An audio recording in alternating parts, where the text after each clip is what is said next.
locked in on the red and gold. What a run by George Kittle!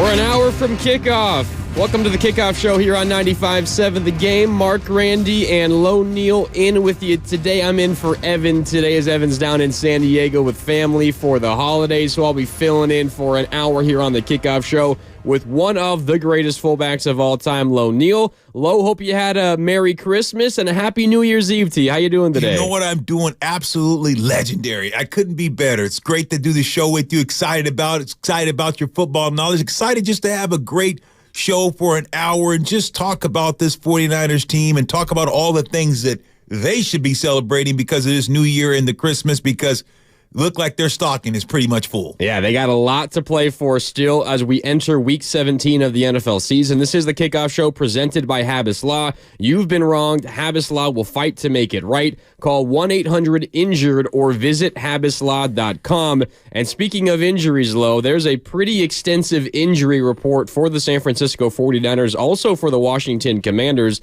But let's focus here on the 49ers for just a little bit. They did get some good news this morning about a half an hour ago. Inactives officially listed by the 49ers, and a couple of big omissions from the inactive list, meaning these two guys are active. Offensive lineman Aaron Banks and cornerback Ambry Thomas. Banks' ability to play today, he's been dealing with the turf toe. Right. That's huge for the offensive line because we talked about, or you talked about it, of course, when you joined the post-game show on Monday. You joined me for just a little bit there. The offensive line was playing poorly. Brock Purdy had a stinger, left the game, could have returned, but did not because the offensive line was in shambles.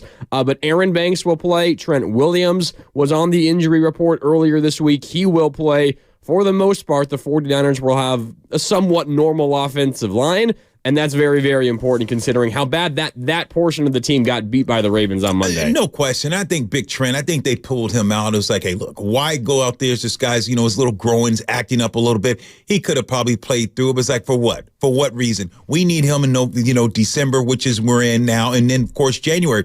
So I think that Banks, you look at Banks, you see him be able to limp off the field. It's great that these guys are in line because you're going to need them today. Here's a team, the Washington Commanders aren't playing for anything, but they're playing for draft capital. This is going to be a situation that they don't necessarily want to win this game. I think Ron Rivera has seen his best days there. Ron Rivera, love him very much. He was coaching me down there in San Diego, played against him too as well. So you see what Ron's done for the Washington Commanders over the years. He's brought that organization back. At least they're not maybe necessarily a playoff team, but they are a team that competes, and they compete hard. So this is a good game the Niners going to have a test that they have to go out there and play hard and show that, hey, look, last week, not necessarily a fluke, but that game's over with. We understand that we control our own destiny. To get the number one seed, all we have to do is win. So I think that's got to be the focus of Kyle Shanahan and this team. But it's good to have all hands on deck because you need it. I want to ask you something about the Commanders. They're 4-11. You say they're playing for nothing. Obviously, they're not playing for the postseason at this point. There's a likelihood that Ron Rivera maybe does not come back. Right. They let him go at the end of the season, and he's a player's coach. Sure. Everyone, it feels like, that's played for him loves him. Is there, you've been in these kind of situations before, I'm sure. Is there, going around that locker room, all right, let's try to win one for Ron? We feel like maybe he's on the way out. He's going to get let go in the offseason. Is that any kind of motivation for teams at this stage of the season? I think it really is. And also there's some motivation to see what the offense really going to do, because there's a guy that I know and played with, a good friend of mine. I speak to him probably every other month here and now and then, is Eric Bieniemy. Eric Bieniemy, left Kansas City for a better opportunity to make more calls. So, you know what? Yeah, I'm dropping. I'm a little name drop. EB's my guy. He's my guy. Let me call EB right now, see if I can get him on the phone. Yeah, do it. He might not answer. How you gonna go up against this defense, EB, huh? Exactly. Tell me the game plan is. And I think that this is about getting the ball at the quarterback hands. You've seen the way that the Commanders already switched quarterbacks, and you've seen the way that he's played, a guy who had some starting ability. So it's just going to be interesting to see how these men play, because you look at some of the teams that gotten rid of their coaches during the season. The LA Chargers. Look at the way they played. They played a friggin' unbelievable game against Buffalo, had an opportunity to win with the backup quarterbacks and not a lot of the starters, but they played because they played for their new coach, because they inserted him in, and he played this game on a college level, and he's a good coach, and guys responded well. For some reason, they didn't respond for the prior head coach who knows X's and O's. Look at the Las Vegas Raiders. You think about what they did. Get rid of the coach. Look at every week they have competed. Since they got rid of their head coach, look at the way these men have played for Antonio. So I don't know what you're going to get out of the Commanders. Don't know if they're going to play for Ron. Don't know if that ship has sailed. Don't know if they're playing for Eric Bieniemy because maybe he's going to be the new head coach. So it's going to be interesting just to see the way that these men play for these coaches. Either they're going to be exiting the building or maybe want to transfer power to head coach. Yeah, so some of the other injuries for the 49ers, they'll be without Jair Brown, the rookie safety. Of course, he's the backup to begin the season. Talanoa Hufanga out for the year. Jair Brown stepped in and done a really nice job. Logan Ryan is likely going to start at safety opposite to Sean Gibson. Logan Ryan is a recent addition, veteran, been around this league for a long time. A lot of success with New England under Bill Belichick. He's only played 12 defensive snaps as a 49er so far. Good that you're going to have Ambry Thomas available to play one corner spot, but you're going to have the backup's backup playing at safety right now. This is a Washington team that likes to throw the ball. Sam Howell will play at quarterback despite the fact that he got benched last week. Jacoby Brissett, the veteran, came in and played really well, but he's been playing a couple weeks in a row that they brought him in, and Brissett's come in and brought him back to one game and brought him back a little bit last week as well. They could have won that game last night. In fact, they probably should have. Yeah, I agree with you. And they lost at the very end, but Jacoby Brissett's dealing with a hamstring injury. That's good. He's the emergency third-string quarterback, but very likely will not play. So it will be Sam Howell once again, who was the starting quarterback this season to begin the year, has been sacked like 60 times, throws a lot of interceptions. But they got the ability to move the ball down the field now a little bit. And when you're going with the backup to the backup at safety, Logan Ryan, the veteran who you just signed off the street a little bit ago, that could be a challenge for the 49ers, and maybe that means the onus is on the front seven to get to the quarterback, and Washington has not been able to protect their quarterbacks this year. Right, no question. And that's why Kyle Shanahan and John Lynch went out and said, let's bring in Logan. Let's bring in a guy who's played in New England. You know one thing about New England. New England says just do your job. You look at Belichick, what he's been, and the discipleship of Belichick, he has been a solid coach. You look at the way that team is playing, even though they're not having a great year, you watch the way that they're competing. So I think that the Niners looked at this as John Lynch. He said, hey, look, let's go get a guy that we know that knows football. You can't play for Bill Belichick, and you couldn't play for those guys if you don't know football. They're going to make sure that you know your assignment, and they're going to make sure you know where the lineup and all those different things.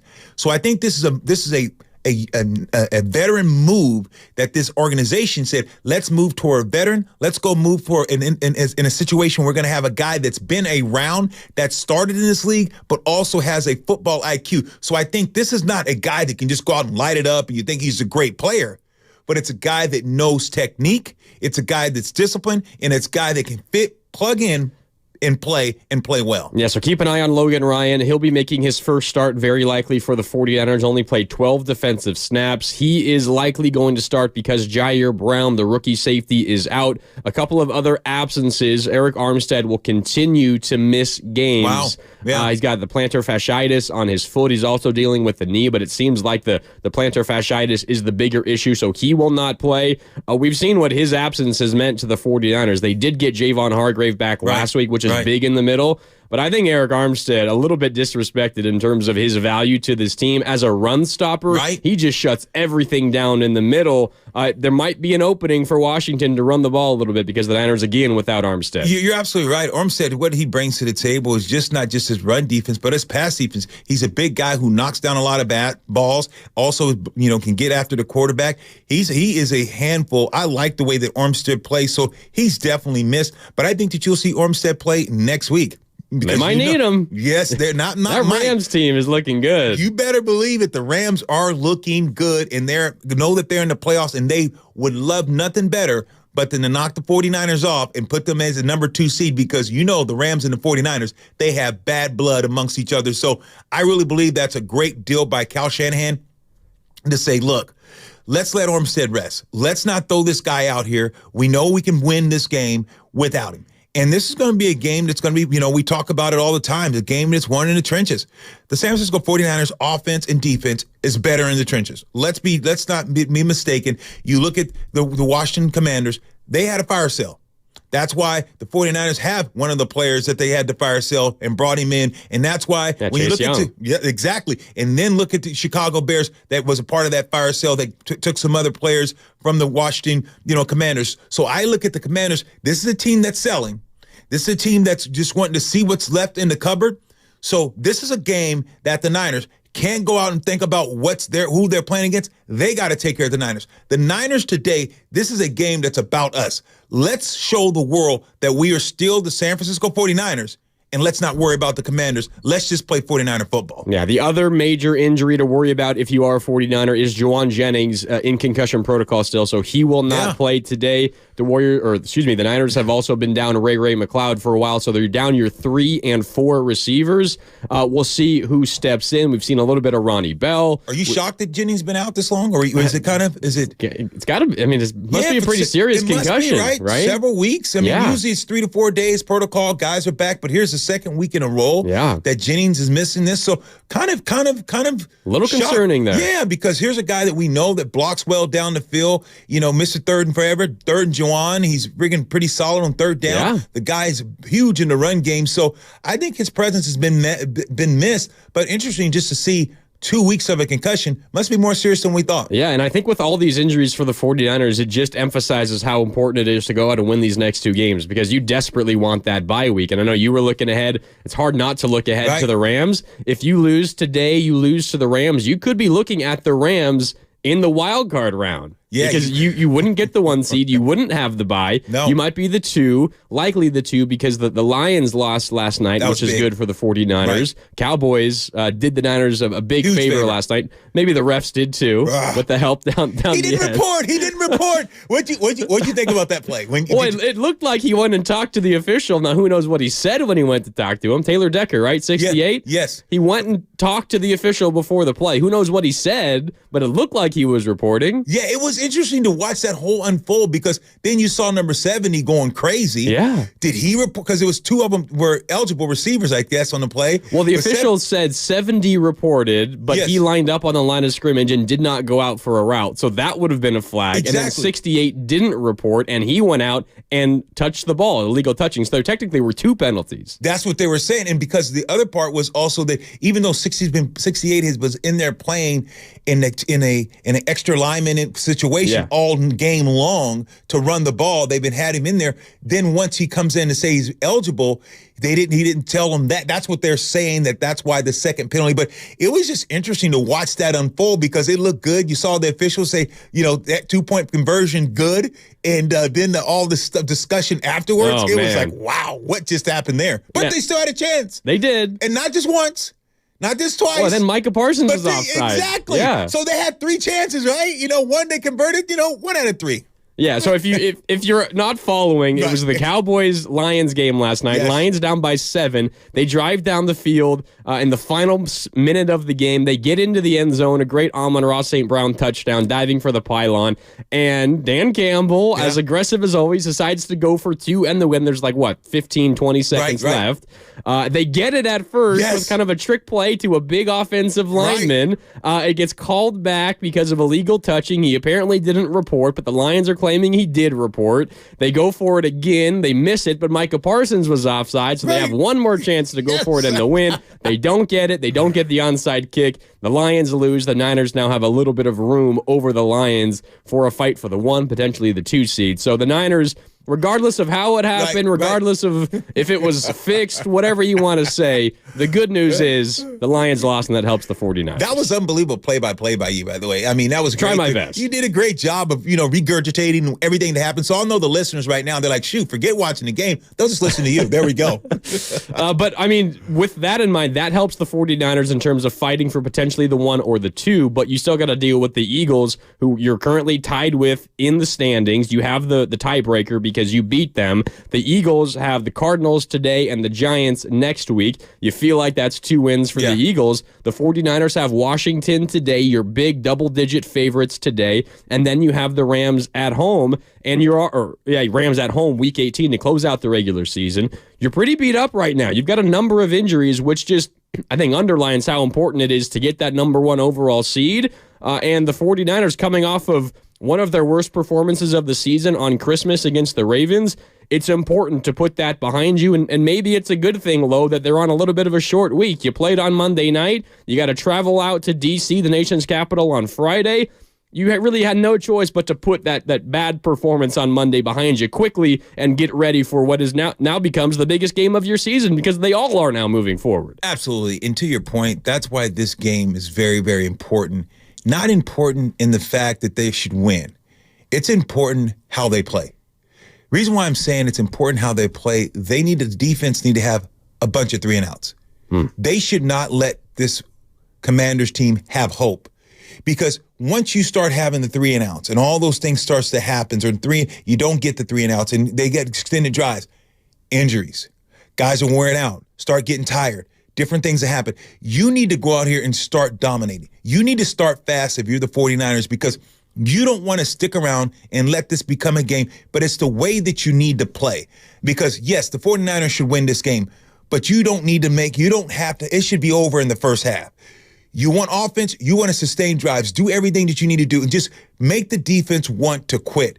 Because you don't want your team, and you don't, especially the defensive side of the ball, because you're going to be ready to play a Rams team that they're going to play physical, that is running the ball very, very well right now. You look at what Stafford's doing, throwing the ball with receivers and running the game, play action. You want to be fresh for next week. So today is just not about winning to me. It's about how you win, how consistent, and how you can make this team tap out right away. You should not make this a dogfight. So how does Brock Purdy bounce back from a performance like on Monday? 4 interceptions. It was the worst day of his professional career. I know you said on Monday night that you felt like this might be a blessing in disguise. You kind of get the monkey off your back of the MVP chatter. It was a really, really big day. There was so much pressure on him and all that. And now the 49ers have a chance to refocus and move forward. What is the challenge for a young quarterback like Brock Purdy coming off of the worst day of his professional career, and how do you put that behind you quickly and go out and win a must-win game? Absolutely. And I think when you look at Brock Purdy, that was a game that it was his MVP to lose, and he lost it. On Christmas night in front of everybody. Exactly. Against the number 1 team in the AFC. Absolutely. And the other MVP favorite. And it was Lamar Jackson's opportunity to take the MVP. Yeah. Because Lamar Jackson was not, it was like, okay, this should be Purdy's. Lamar Jackson, and now he's in the conversation, and now they're saying maybe the MVP. So it's going to be interesting to see how Lamar Jackson... He got a big game today. Yes. So now the shoes have flipped. And now you have a quarterback in Miami that has an opportunity. He's going to play the spoiler. He has the opportunity to play with the role that Lamar Jackson played on Purdy, because now they're talking about, hey, look, if Miami wins this game and this Tua plays well, is he the MVP? Isn't it crazy? Isn't this interesting, just watching these roles, just flip week in and week out? So I think, to your question as I digress, I think Purdy, it's very, very simple. He's got to take what the defense gave him. He's got to go out and look, he's not worried about the MVP, knows that's over. I think Purdy's going to bounce back fine. I think Purdy's going to have a big game today. He's going to throw the ball over the field. If you told me take the over or under, this guy throws for over 275 or more, I would take the over. Ooh. You put the number at 275, absolutely. You will see him get rid of the ball. You'll see him play a lot better. And guess what? His teammates, reason why I think also is because the men in that locker room, you don't think that they looked at him at the end of that game? You don't think they looked at him in that locker room? In their hearts, the Niners know that this was the MVP and what he was accomplishing? You don't think they want to play for their brother? You don't think he wants to pick it up? You don't think that these guys are going to play a lot harder for Purdy today? I think you're going to see Purdy play a great game, and that's what I think that I was talking to you when I jumped in your show was like, hey, look, this was a good loss because I think it's going to re-galvanize and refocus this team. Well, to your point, the locker room 100% behind Brock Purdy. I'm on Twitter right now, and I'm seeing this posted by NBC Sports 49ers. Deebo Samuel walking into FedEx Field with a Brock Purdy vest on. It's a big puffy vest. Really? bright red. It's got some red and white stripes kind of around the neck area. Number 13, it's a Purdy vest, and it's got MVP written all over the place. Does it really? So Deebo Samuel and the entire Niners locker room, obviously behind Brock Purdy and supporting him through the worst day of his professional career. And no one even told me that, bro. How about that? See, you bring your big boy on. You bring Big Sexy on for a reason. Because I just knew that's the way the guys. I mean, you know respond. how these locker rooms work. Exactly. And you knew that now these guys are behind Purdy even more. They're tired of all the critics. You think when they're hearing that, that's their brother. They're watching, ESPN, NFL Network, and they're hearing all the narrative. You think that Coach Shanahan and all these guys like, look what they're saying about, look how well our guy played and look how quick the media and these talking heads turn their back on your brother. They're saying he's a bum. They're saying the guy's done. They said, okay, is the Purdy magic over? You don't think they're thriving and they're just like not salivating? They can't wait to get on the field? This is going to be a slacking. In my opinion, this team, this was good for them because I think it restarted this team, and I think these guys are coming together. I think they're going to make that loss and what the narrative is has brought these men in that locker room even closer together. Well, do you remember what Fred Warner said after Week 10? Week 10 was the win in Jacksonville, which was after the bye, which came right after the 3-game losing streak. So you had the 3-game losing streak, you stewed over it during the bye, and then you had a chance to go on the road, back in the East Coast like the Niners are today, and kind of put that bad taste out of your mouth. And Fred Warner said post-game, like, we learned our lesson. Like, we took a couple of weeks off. We weren't going full tilt. Like, we didn't respect the opponents as much as we had in the past. We needed to refocus ourselves, and that's what they did during the bye and then that Week 10 game. This kind of feels like a similar kind of moment where they had won 6 games in a row. They were on top of the world. Yep. They not only were, in front in line to be the 1 seed in the NFC, they were the Super Bowl favorites. Brock Purdy was the MVP favorite. Everything was coming up roses for the 49ers. McCaffrey, Offensive Player of the Year favorite, all of that. And then you get a setback, but it feels like an opportunity where they can take a step back, take a deep breath, refocus, realize that everything they want to accomplish is still right there in front of them, and they haven't really lost the opportunity to do anything yet. No question. A setback is nothing but a setup for a comeback. If you can look, if you're flat on your back, if you can look up, you can get up. And that's what I like. I'm fired up right now. You got to start doing little cliches out there. But when you think about what they're getting ready to face right now, you're right. You see the way these guys have bounced back. You see what happens when a team that is good, they lose. They find a way to get off the canvas. And that's a guy that you think about fighting. And you're probably a little bit before your time, but you heard the name Mike Tyson. Mike Tyson was the most fierce man on the planet, was undefeated. He fought Buster Douglas. And what happened? He got knocked out. But when you find out what happened behind the scene, he was out partying. He didn't train. He skipped practices because this was a fight that he should have won. And it's not to saying that the Niners took Baltimore light and they wasn't training, but subconsciously, when you're running, you're on a run, and you're that good, and you're playing good, you've been invincible, everything's working for you, sometimes it's good to get that little chink in the arm, like, I just got punched back in the face. I ain't used to this. So the Niners had to go through that every so often. You got to go through those things because it pushes you to say, okay, look, I'm slipping. Coach can point it out and say, okay, look, here's you missed this block. Still won by 30. You know what? Here's a guy, took this play off. Hey, why aren't you running to the ball?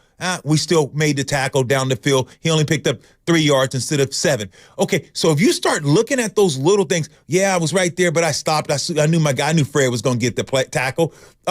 You know what? I stopped because another guy was right there on the tackle, and I thought he was going to finish it. I could have been there and made that second tackle and gained tackle.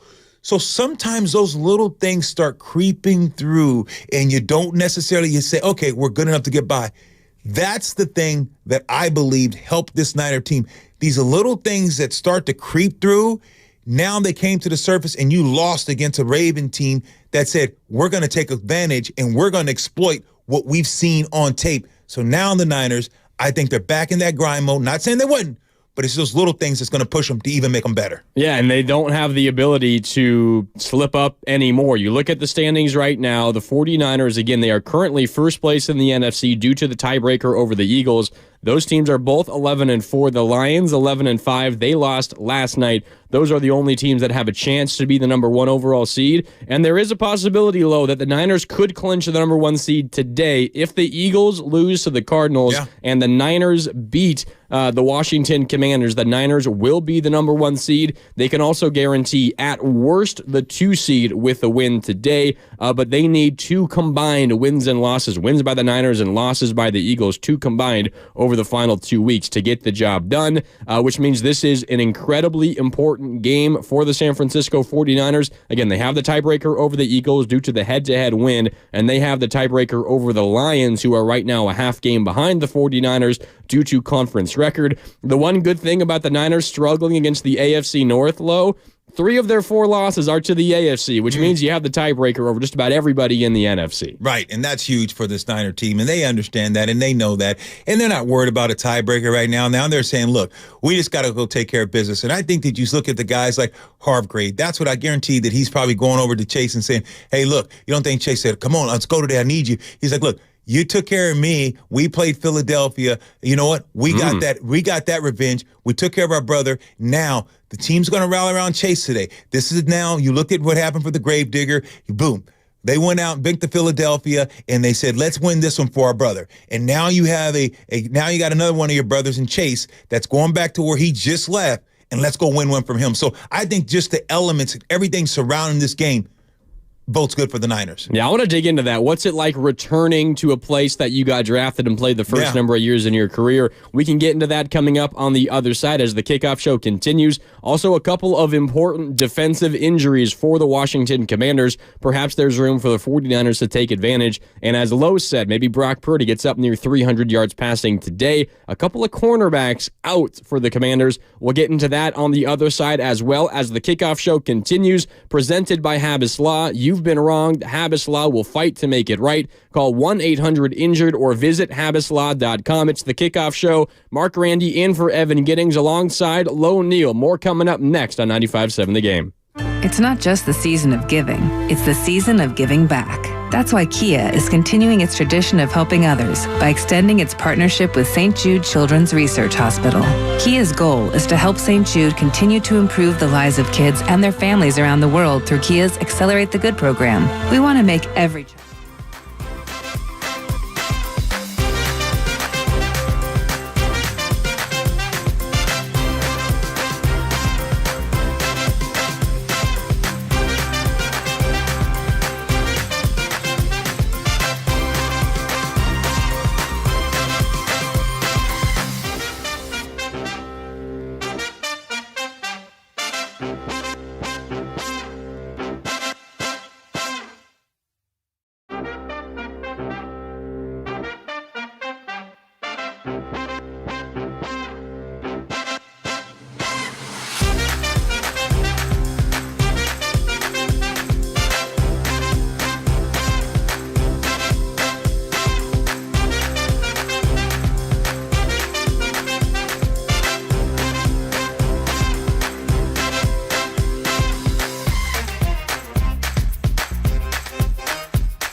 Now back to the Kickoff Show on 95.7 The Game.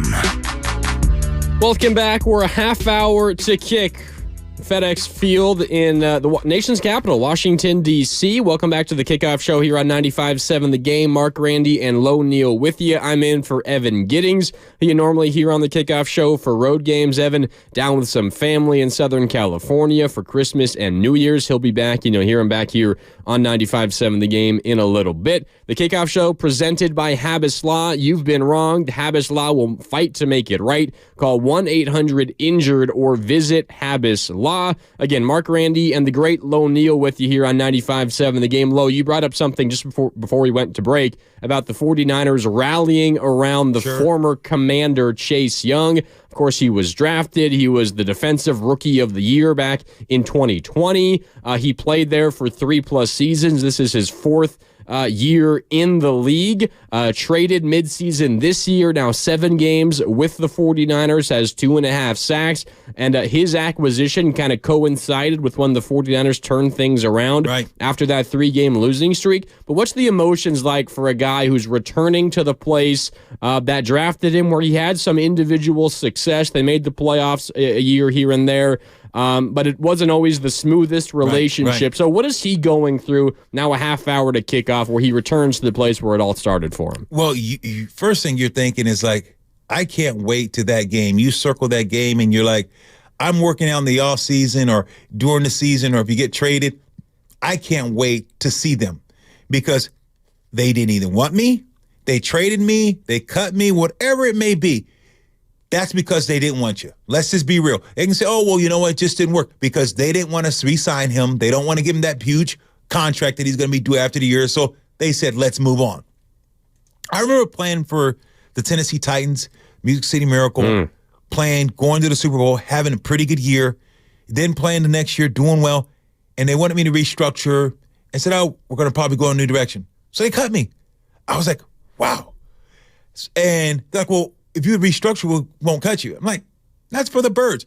You paid me this contract because of my performance, and now it's my contract. So now you're going to come to me and say, now we want you to redo it, so we want you to take less money, so now you're going to play less snaps, or what is it? That means you don't believe that I'm good enough, and I shouldn't be on the team. So let me go. I go to Cincinnati Bengals, the Bongos at the time. So we can't win. It's just a bad organization, all the different things around it. But I remember, I was like, dude, I was talking to Willie Anderson, Tequila Spikes. I was like, come on, Corey Dillon. I said, I got you this week. We got to go. I love the drop. That's fire, by the way. And I said, let's go. I said, so all week long, man, I'm practicing, talking to guys, getting guys fired up. Man, it was 4th down and 1, I guess, and Corey slipped, didn't get the touchdown, but we barely lost. But they were supposed to be a better team. That I knocked out Donald Mitchell, knocked him out. I was on kickoff team. He was playing kickoff return. He comes down. I freaking ear-holed him, knocked him out, picked him up, carried him to the sideline, walked him to the sideline. He's out. I said, come get him. All week long, I was calling Blaine Bishop, who played safety, but he wasn't going to play. And I said, tell Randall I'm coming to get him. Godfrey, linebacker. First play, I told Coach, I banged it. I told Coach, I said, we're running lead the first play of the game. I don't care. I'm telling the offensive coordinators, this is how fired up I was, bro. And so, boom, first play, it's lead. I go in there and I take his head off. I pancake him. It was just a physical game. And guys around me on the sideline in between halftime, we got you, Lo Neal. We got you. You know what? We lost to him once. We beat him. So we weren't a good team, but we were able to split with the Titans because guys knew how much it meant to me. Guys knew that I wanted to win that game. Guys knew that I wasn't going to accept that. Guys knew that when you have a hardworking guy, a guy that you know about his business, and if he's going to play it and put it on the line, I don't care. I'm not going to tolerate it, and I wasn't going to stand for it. So, yeah, we lost one. We beat them. So you're asking me, how's guys going to rally? You know those guys in the Niners locker room. They wasn't the Cincinnati Bengals. They wasn't the big. This is a team that knows how to win. This is a team that's going to rally around their brothers. This is a team that ran this guy out of here. So you don't think that these 49ers are going to rally around his brothers just like they rallied around, when you went to Philadelphia because they wanted Hargrave to go ahead and go home and win that game. You're going to rally. This is the way they're built. So what's it like? It's like this. That's how I'm feeling. The way that I'm feeling right now, brother, they're feeling that way in the locker room. And trust me, they are going to rally around Chase, dog. You got me fired up, Lo. Man, so Chase Young, Just imagine the celebration if Chase Young gets a sack today. Exactly. They're going to be firing up, hitting him on his head, any tackle. This is just how it is. It's anything. It's like that ex-girl. You know how it is, bro. Okay, you want to get around her again, but you want to make sure you have a dime on the side. So I think that this is great. Don't talk about that. So I think it's great that, the Niners are in this situation, especially after a loss. So they just have so many added things to play for. I don't believe that all year long we watched the way they've played. At certain times, they played down to the level of competition. At times you say, come on, Niners, let's, don't let this team stick around. There's no way Cleveland only given 4 first downs in that game in the fourth quarter, and 3 of them came in the fourth quarter on the last drive. Didn't get any prior to that. So I don't believe, because of last week and the guys that are on this team, I don't believe this team's going to play down to its level of competition. I think they're going to start fast. I think they're going to dominate. I think you're going to see one of the better games the Niners play today. Chase Young was acquired for a 3rd-round compensatory draft pick. Yeah. He remembers that, I'm sure. Exactly. He knows. Of course. He knows. I was a 3rd rounder. That's what I'm worth, the 3rd-round That's pick. in a compensatory 3rd. Exactly. Didn't really mean anything to the Niners either. Like, Exactly. Yeah, sure. It's almost for free for us. Right. So I think that you're going to see a team that's motivated, and you're going to see players that are motivated. So, I mean, like I said, I'm excited about this. But, yeah, you're just talking about what it's like for these guys. You hate when it happens. Sometimes you're happy when you get traded.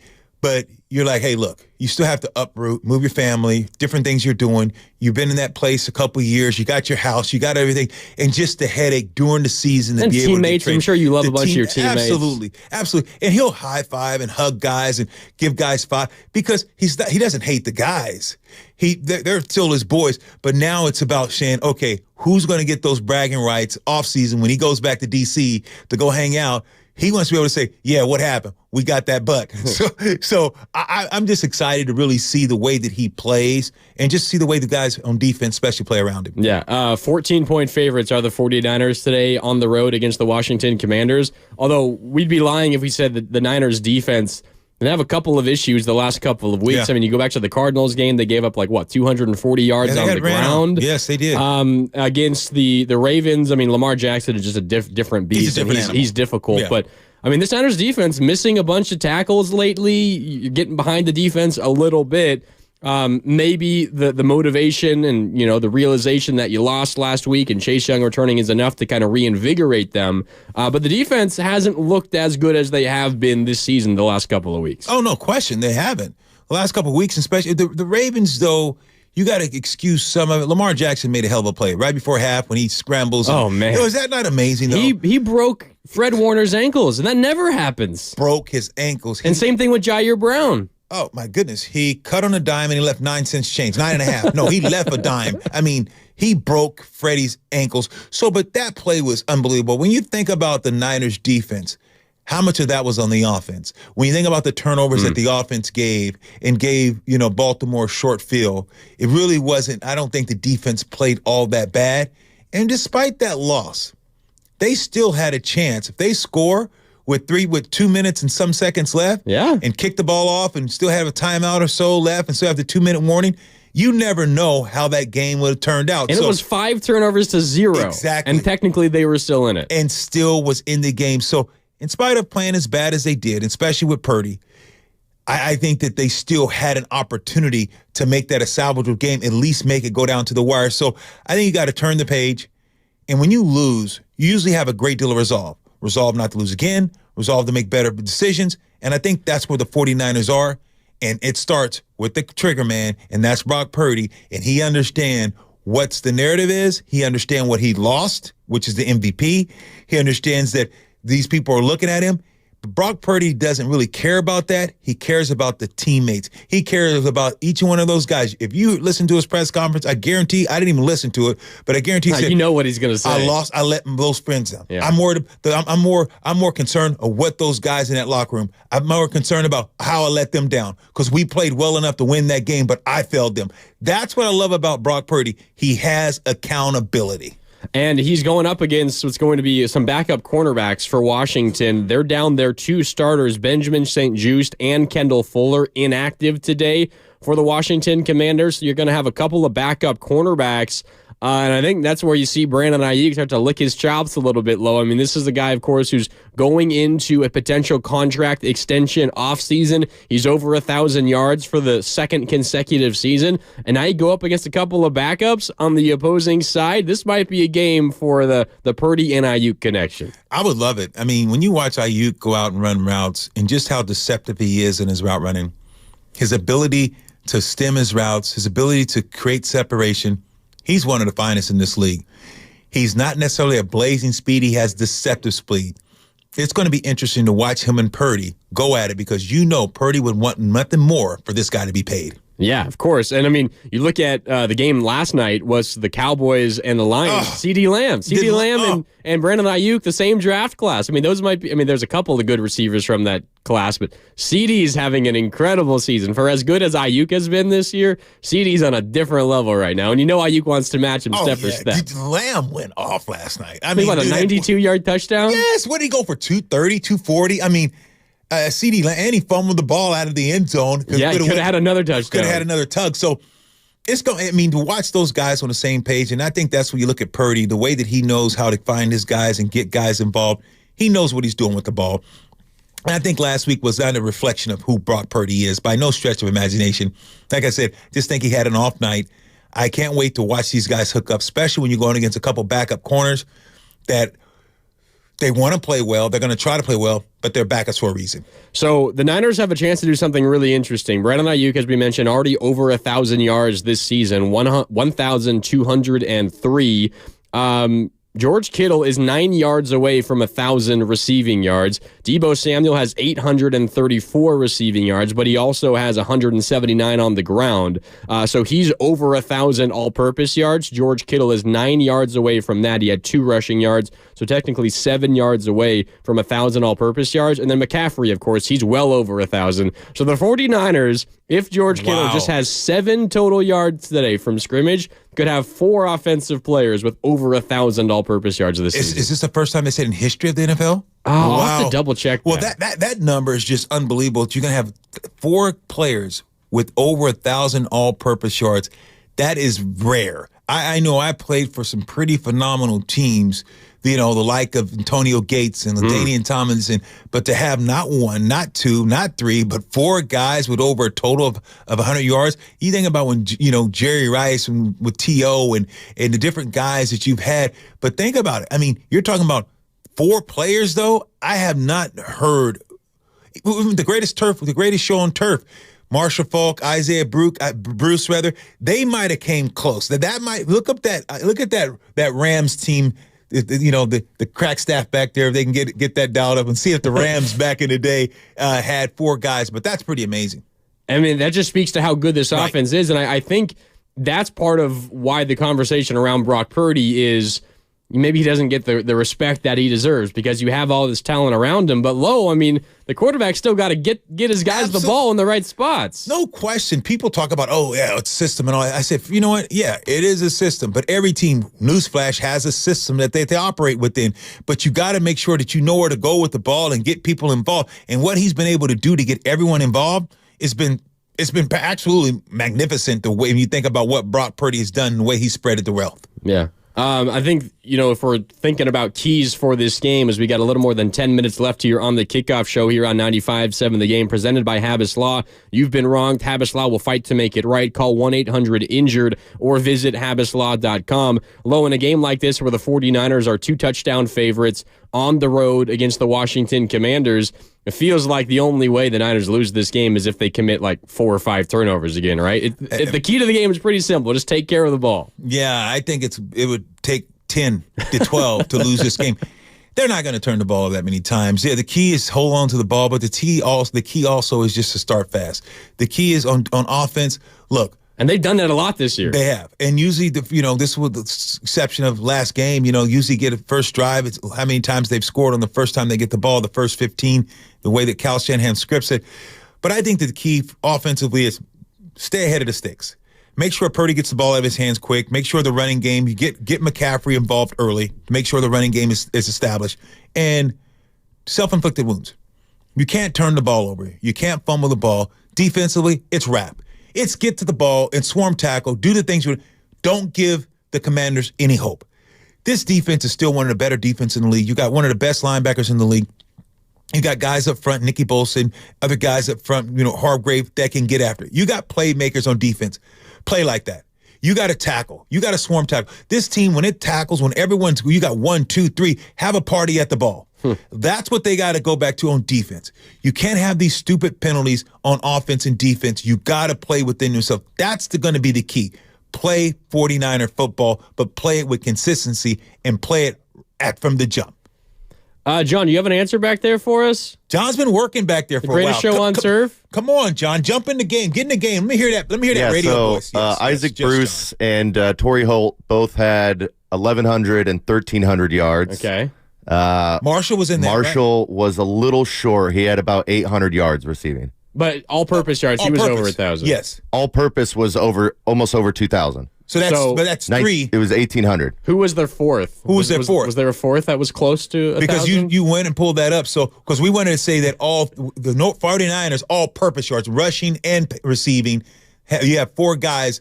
Kittle just needs 7 yards, rushing or receiving. So Falk had over 2,000 all-purpose. Rushing and receiving for Isaac Bruce doesn't really give me. It just gives me their catching. Okay. It's 1,100 and 1,300, and then tight end Ernie Cronwell was 500 yards. Okay, so not quite. No, that's. I do have a couple of other teams though. The 95 Falcons. Eric Metcalf, Bert Emanuel, Terrence Mathis all had over 1,000 receiving. Craig Hayward rushed for over 1,000 yards. Craig. And then the 04 Colts, Marvin Harrison, Reggie Wayne, Brandon Stokely all had over 1,000 receiving. And, of course, Edgerrin James had 1,500 rushing. Okay. So the Niners would not be the first team to do it, but they would be the third. Wow. Well, that's rarity. Still an accomplishment. Yes, 32 teams and only 4 other teams have done that. That's really an accomplishment, and that's amazing. I should have thought about that Marvin Harrison and Peyton Manning with that team. But, Atlanta Falcons. I remember Burton Emanuel. I played with Burton Emanuel when he came to Tampa Bay. Me and Burton played together. I didn't get a drop on there. I tried to get a reaction out of my guy. Yeah, he's trying to add numbers back there, trying to figure out the all-purpose yards.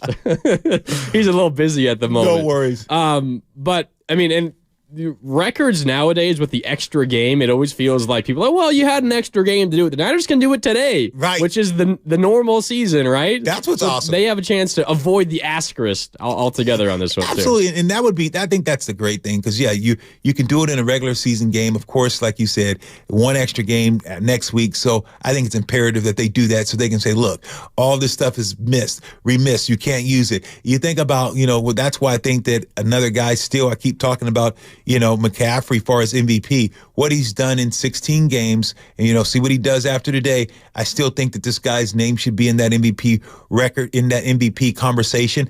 I just think that if you're going to have an MVP, you can't just limit it to quarterbacks. You can't just start saying this is going to be a quarterback award. It's a quarterback-driven league. So since it's a quarterback-driven league, then have a different. Say, look, let's make a quarterback MVP. And then let's have an MVP of the league, or let's have it then make a running back. Maybe it should be more than just an MVP because it's not right how it shakes out. Yeah. The last non-MVP quarterback was what? Adrian Peterson? Like 12? 08? When was that? 08. Something like that. Yeah, it was back in because I was playing. It was like, I think it was 08. Oh, yeah. So it's been a while. It has. It has. Offensive MVP, it's been some guys, different guys, running backs. I know Ladainian got that and stuff. But, I just think that the award they need to think a way to make it more inducive that other positions are going to be involved more. So, speaking of Christian McCaffrey, obviously the 49ers are in a situation where they need to win their final 2 games. You assume that the Eagles are going to win their final 2 games. So, in order to get the 1 seed, home field advantage, and the bye, you got to beat the Commanders, and then you got to beat the Rams. How does Kyle Shanahan manage his star running back, Christian McCaffrey, and his touches? Because I know last week there was a little bit of a conversation about you didn't give McCaffrey the ball enough. I think part of it was because the passing game wasn't really working and you fell behind the sticks and you kind of had to avoid the run at times. But how does Shanahan, not go to the well too much? Because you also, at the same time, you want to protect your guy a little bit because you're going to need him in the postseason, but you desperately need to win today and you need to win next week against the Rams. how does Kyle Shanahan and the head coach and a play caller kind of manage those two sides of things? Right. You want to try to find a nice middle ground. No, no question. You're absolutely right. It's like, how do you manage expectation for this young man? Because you know he'll take the ball every single time. He'll never say no. Exactly. That's just who he is. I think the biggest thing is I think Shanahan's been doing it great. You look at their record and see what this team is. That should tell you enough. The proof's in the pudding. You have the best record in the NFL.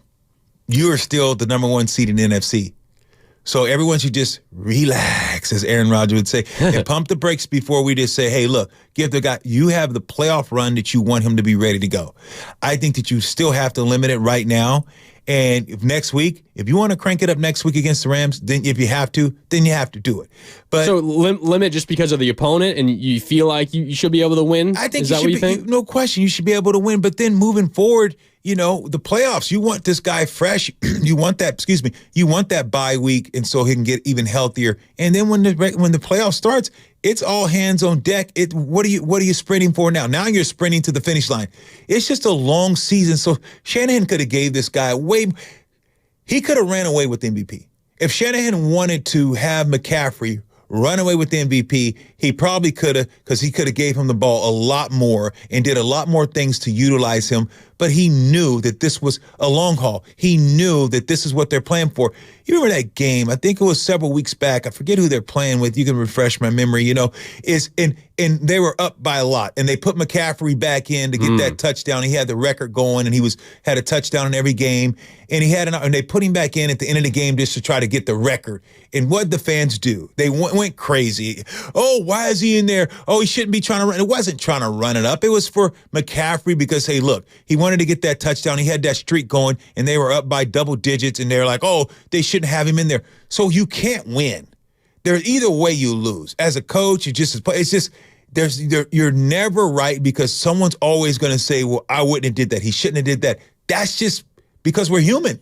That's why we can't never get along. It's just the way how we're built. We're never all going to agree on how something should be. Yeah, and as long as you manage 2 wins, you can maybe ride them a little bit more, because you know you have the bye week. Yes. And you know you can use that to get ready for whoever the opponent is in the divisional round. But there is a little bit of a balance you have to strike, because the worst case scenario is you run him into the ground and then you lose to the Rams and you don't even get the bye. And you have to have him ready for 7 days from now when you're playing in the postseason against maybe the Rams again. Exactly. And that's what's so important for the health of this team. Armstead has been on, they've had him on a pitch count and hasn't been able to play for 3 weeks. Think about that. The rest of this planning factuality is getting all the things that they're doing to get this guy ready to go, because you're probably going to need him maybe next week, maybe not. But you're in a situation. You're definitely going to need him in the playoffs. Exactly. You're definitely going to need his presence. So now you give him another week, another 2 weeks, and then he's got a week to get ready doing doing the playoffs. That bye could be huge for this team and this organization. The bye is huge. So they're going to be playing to win. Yeah, of course. All right, a few minutes left here on the Kickoff Show. Let's wrap things up with predictions. The 49ers against the Washington Commanders in D.C. Kickoff in about 6 or so minutes from D.C. And as a reminder, you can make sure you tune in right after the game for overtime. I'll be back on the air. Sterling Bennett will join me. Should be a ton of fun as we react to this game. But, Lo, let's get predictions for this game. 49ers 14-point favorites on the road in D.C. How do you see this game playing out today? That's a party foul. The mic was off. Got to turn the mic on. Exactly.